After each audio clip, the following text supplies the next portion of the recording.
तो पूरी स्टोरी को कैसे घुमा देना है, कैसे अपनी एक अलग कहानी बनाकर जनता को आश्वस्त कर देना है, जनता का पूरा हमदर्दी ले लेनी है, और कैसे सारे प्रचार माध्यमों पर, अखबारों में, टीवी में, सोशल मीडिया पर छा जाना है, ये बीजेपी के नेताओं को आम आदमी पार्टी से और अरविंद केजरीवाल से सीखना चाहिए। और अरविंद केजरीवाल और मनीष सिसोदिया शायद अकेले ऐसे नेता हैं जिन्होंने सीबीआई जैसी रेड को, सीबीआई की रेड को भी अपने पक्ष में इतना बड़ा मेडल बना लिया है कि अब वो सीबीआई रेड को अपने फायदे के लिए इस्तेमाल कर रहे हैं और बीजेपी चुपचाप खड़े होकर ये तमाशा देख रही है। बीजेपी ने सोचा तो ये था कि सीबीआई रेड से, ईडी की रेड से बड़े बड़े नेता हिल जाते हैं, ये भी परेशान हो जाएंगे, लेकिन इन दोनों नेताओं ने जिस हिम्मत के साथ, जिस कन्विक्शन के साथ, जिस विश्वास के साथ अपनी बात देश तक रखी है, अपनी पूरी कहानी देश के लोगों तक बताई है, ये बात बीजेपी की सरकार ने भी कभी सोची नहीं होगी कि ये सीबीआई रेड भी कैसे मनीष सिसोदिया के पक्ष में ही चली जाएगी। अरविंद केजरीवाल भारत के शायद पहले ऐसे मुख्यमंत्री होंगे और नेता होंगे जिन्होंने अपने ही किसी साथी और मंत्री पर घोटाले के आरोप लगने के बाद उसे भारत रत्न से सम्मानित करने की मांग की। भारत रत्न हमारे देश का सर्वोच्च नागरिक सम्मान है। यह सम्मान डॉक्टर भीमराव अंबेडकर को उनकी मृत्यु के 34 वर्षों के बाद, सरदार वल्लभ भाई पटेल को उनकी मृत्यु के 40 वर्षों के बाद, मौलाना अबुल कलाम आजाद को उनकी मृत्यु के 34 वर्षों के बाद, और डॉक्टर भीमराव अंबेडकर को तो भारत के संविधान, वो तो चीफ आर्किटेक्ट थे, लेकिन उन्होंने भी कभी इस पुरस्कार का मोह नहीं रखा। लेकिन आज जब मनीष सिसोदिया पर शराब घोटाले के आरोप लग रहे हैं तो केजरीवाल चाहते हैं कि भारत सरकार न्यूयॉर्क टाइम्स में छपी खबर के आधार पर उन्हें भारत रत्न से सम्मानित कर दे। और भारत रत्न की जब बात हो रही है तो न्यूयॉर्क टाइम्स ने हमारे देश के बारे में जो जो बातें लिखी हैं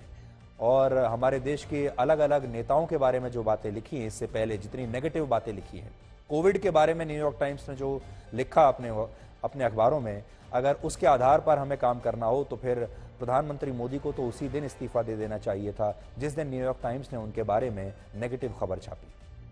और यहां एक और बात आपको समझनी होगी कि सीबीआई मनीष सिसोदिया के खिलाफ इसलिए कार्रवाई नहीं कर रही क्योंकि उन्होंने दिल्ली के सरकारी स्कूलों की व्यवस्था बदली है, बल्कि उन पर ये छापे इसलिए पड़ रहे हैं क्योंकि उनके शराब मंत्री, उनके एक्साइज मिनिस्टर रहते हुए इस विभाग में करोड़ों रुपए का घोटाला हुआ है। बड़ी बात जो है वो ये है कि पूरा देश अब ये बात कर रहा है कि मनीष सिसोदिया कितने शानदार शिक्षा मंत्री हैं, उन्होंने कैसे दिल्ली के स्कूलों की काया पलट कर दी। लेकिन यहां जो सीबीआई की रेड हुई है वो शिक्षा को लेकर नहीं हुई, वो शराब को लेकर हुई है। लेकिन शराब के बारे में कोई जिक्र ही नहीं कर रहा।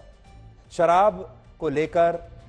शराब नीति को लेकर क्या भ्रष्टाचार हुआ है वो ना तो देश की समझ में आया है अभी तक, ना ही कोई उसके बारे में बात कर रहा है। अब शराब को छोड़कर सब लोग शिक्षा के बारे में बात कर रहे हैं और यही आम आदमी पार्टी की कला है। लेकिन अभी हो ये रहा है, आपने देखा होगा, शराब घोटाले के लिए शिक्षा की आड़ ली जा रही है। लेकिन आप शराब और शिक्षा के बीच ज्यादा कंफ्यूज ना हो, इसलिए हम आपको संक्षेप में बहुत ही सरल शब्दों में पूरा घोटाला फिर से आपको बताते हैं। वैसे तो हम पिछली बार भी आपको बताया था,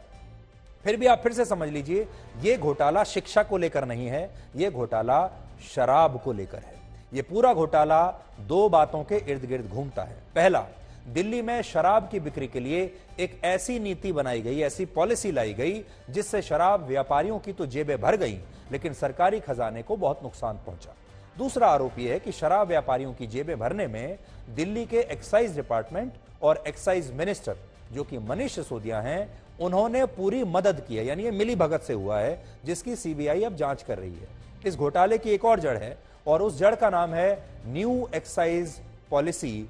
2021-22। ये पॉलिसी मनीष सिसोदिया लेकर आए थे जो दिल्ली में 17 नवंबर 2021 को लागू हुई थी, पिछले साल नवंबर में। और इसके जरिए घोटाला कैसे हुआ अब ये भी समझ लीजिए। असल में पहले दिल्ली में शराब की बिक्री का काम दिल्ली सरकार खुद करती थी, दिल्ली सरकार द्वारा होता था। पहले दिल्ली में 60% शराब की दुकानें सरकार द्वारा संचालित थी और 40% दुकानों का नियंत्रण प्राइवेट कंपनियों और शराब के दूसरे व्यापारियों के पास होता था। लेकिन नई पॉलिसी के तहत दिल्ली सरकार ने इस व्यवस्था को समाप्त कर दिया। सरकार ने खुद को इस बिजनेस से पूरी तरह बाहर निकाल लिया और कहा कि अब कोई भी शराब की दुकान सरकार नहीं चलाएगी, और कहा कि दिल्ली में जितनी भी शराब की दुकानें उसके द्वारा संचालित होती हैं, यानी जो सरकार संचालित कर रही है, वो सारी दुकानें बंद हो जाएंगी और शराब केवल प्राइवेट व्यापारी जो हैं वही बेचेंगे, प्राइवेट दुकानों पर ही बिकेगी। इस फैसले से हुआ यह कि जो 60% सरकारी लिकर शॉप्स थीं वो बंद हो गईं और दिल्ली के कोने कोने में प्राइवेट ठेके खुल गए, क्योंकि जब सरकारी दुकानें बंद हो जाएंगी तो प्राइवेट ठेकों को एक ज्यादा बड़ी बिजनेस अपॉर्चुनिटी मिलेगी। जो लोग दिल्ली में रहते हैं उन्होंने देखा होगा कि जो नई दुकानें खुली वो बड़ी चमकदार, आकर्षक और शानदार थी, जबकि पुरानी जो सरकारी शराब की दुकानें थीं वो बड़ी उनमें गंदगी होती थी और उनमें ना कोई सुविधा होती थी और लोगों का जाने का वहां दिल भी नहीं करता था। ऐसी बुरी स्थिति में ये सरकारी ठेके हुआ करते थे। तस्वीरों में आप देख लीजिए, ये उस जमाने के सरकारी ठेके हैं जब सरकार ये सरकारी दुकानें चलाया करती थी, इस तरह शराब मिलती थी। लेकिन अब ये सब दुकानें बंद हो चुकी हैं और अब शानदार, चमकदार नई शराब की दुकानें खुली हैं। तो आरोप है कि पहला घोटाला तो यह हुआ कि सरकार ने शराब की बिक्री का सारा काम प्राइवेट प्लेयर्स को सौंप दिया, व्यापारियों को सौंप दिया, प्राइवेटाइज कर दिया और इनमें भी उन्हीं लोगों को शराब बेचने का लाइसेंस मिला जिनकी एक्साइज डिपार्टमेंट या मनीष सिसोदिया से जान पहचान थी या दोस्ती थी या किसी तरह का लेन देन था।